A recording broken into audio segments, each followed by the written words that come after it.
cow in the crush has a massive ulcer hanging out the bottom of her foot. This one is wiggly, and you're watching the Hoof GP. And I won't let it rush when I see you dance, and the moment comes when I fall and time goes slow. I fall into you. This cow wasn't showing any signs of lameness, believe it or not, so I was shocked when I found this huge ulcer sticking out the bottom of her inside claw. All of this area would be affected and sore because of it, and as a result, all of this is going to need to be taken down. I'm going to model out this area of her inside claw. I'm going to reduce the overall length here on the tip of her toes, then balance up this side of her claw before removing all of the height from this inner one. Basically, we're going to make the two of them match before we attack the problem.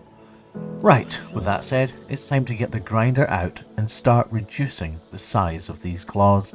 They're clearly not that overgrown, but they are slightly too long. We are looking to make sure the claws are balanced between each other by making sure the length of them is completely correct and the height is the same across the entire sole of this cow's foot. Once I've done that with the grinder, I'm going to reach for my knife and start modelling out the typical sole ulcer site. This is where you get typical sole ulcers, just like the one we can see on her inner claw right now. Except as this trim progresses, you're going to see it's anything but typical, because it's absolutely huge.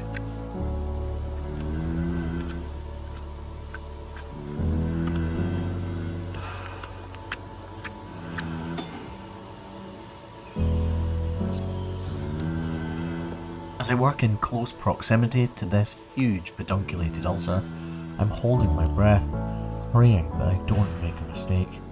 Just the back of my knife touching the ulcer is going to make it bleed, and I do not want to cut into it in any way at all.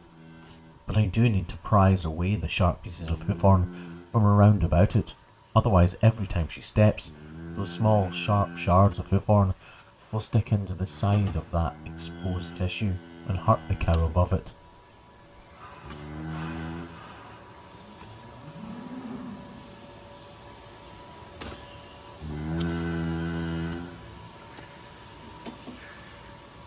At first I didn't realise that this entire section of periopal hoof horn is completely detached, and it's all going to need removed as well. This hoof horn is very flexible, so sometimes it can actually be hard to cut through because it flexes and contorts away from my sharp blade. I need to get the edge of my knife in between the detached layers of hoof horn and the ones that are firmly in place and still growing.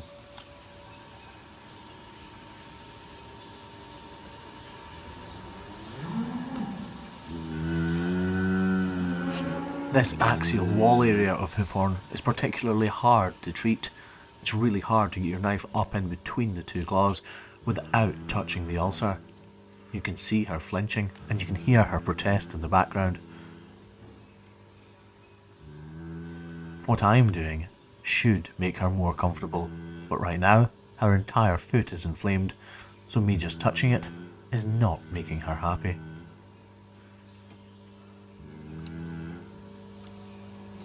You play a piece, Craig. You can see now, the back of my blade just touching that exposed tissue is making it bleed. But I do need to get rid of these sharp pieces of hoof horn. Otherwise, what's the alternative? Leave her in pain and discomfort? With my thumb, I gently move the ulcer out of the way and try as well as I can to get rid of the rest of the hoof horn. This is becoming a real mess. Unfortunately though, it's the lesser of two evils. Some people watching this will think that I have cut into this cow, but trust me when I tell you I haven't. I've no reason to lie, to be honest. You can see exposed layers of tissue above the ulcer now.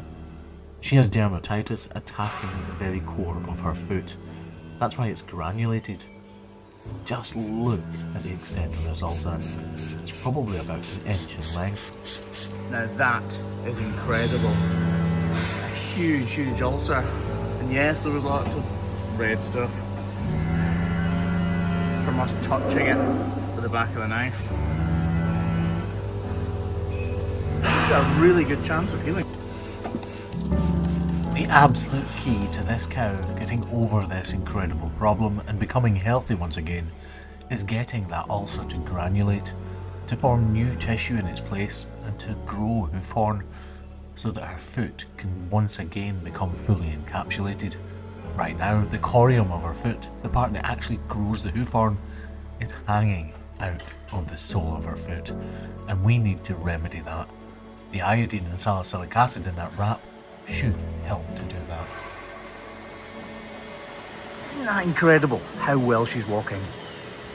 Cows are unbelievable.